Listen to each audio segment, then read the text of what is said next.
Good morning. Here's our next installment of the Twits, chapters 19, 20, and 21. The Twits by Roald Dahl. No bird pie for Mr. Twit. The next morning, when Mr. Twit came out with his huge basket to snatch all the birds from the big dead tree, there wasn't a single one on it. They were all sitting on top of the monkey cage.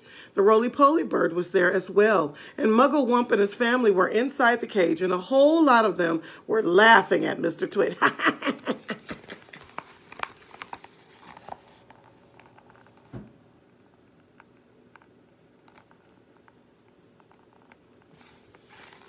Next chapter, still no bird pie for Mr. Twit. Mr. Twit wasn't going to wait another week for his bird pie supper. He loved bird pie. It was his favorite meal. So that very same day, he went after the birds again. This time he smeared all the top bars of the monkey cage with sticky glue, as well as the branches of the big dead tree. Now, I'll get you, he said, whichever one you sit on. The monkeys crouched inside the cage, watching all this. And later on, when the roly-poly bird came swooping in for an evening chat, they shouted out. Oh, before they shout out, let's see what he's doing. He said he's going to get them. They shouted out, "Don't land on our cage, roly-poly bird. It's covered with sticky glue. So is the tree."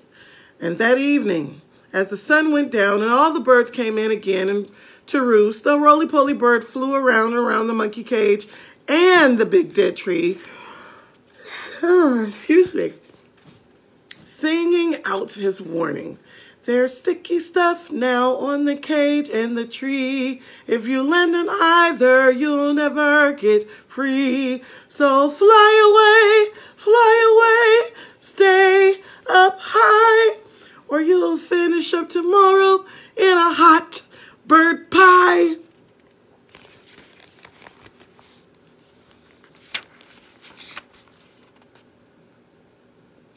As you can see, this is about to get very interesting.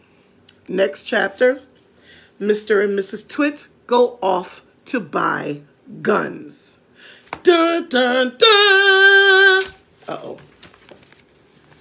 The next morning when Mr. Twit came out with his huge basket, not a single bird was sitting on either the monkey cage or the big dead tree.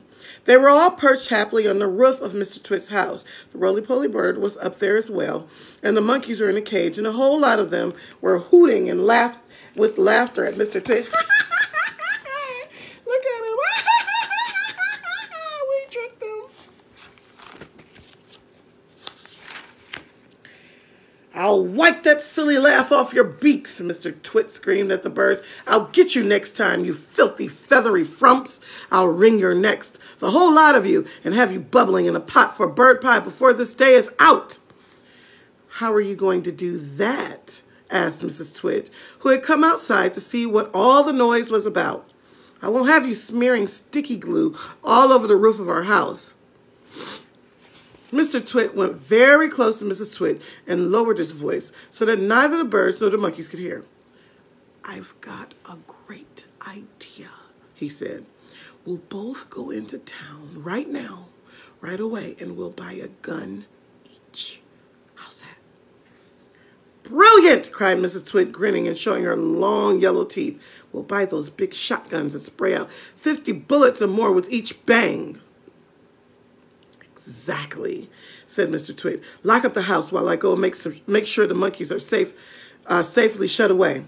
Mr. Twit went over to the monkey cage. "Attention!" he barked in his fearsome monkey trainer's voice. "Upside down, all of you, and jump to it. One on top of the other, quick.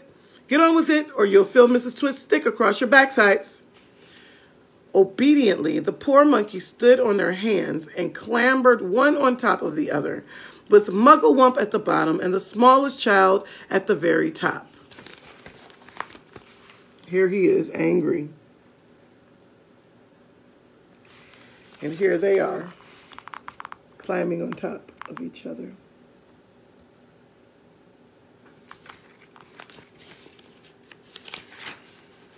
Now, stay there till we come back.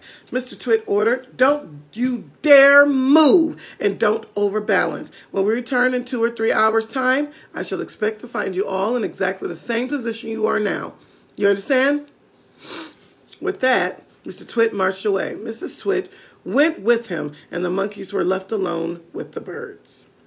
All right, end of our reading for today. So when we come back tomorrow, the chapter is called Mugglewump Has an Idea. All right, see you tomorrow. Oh, it's Friday. I'll see you on Monday. All right, bye-bye.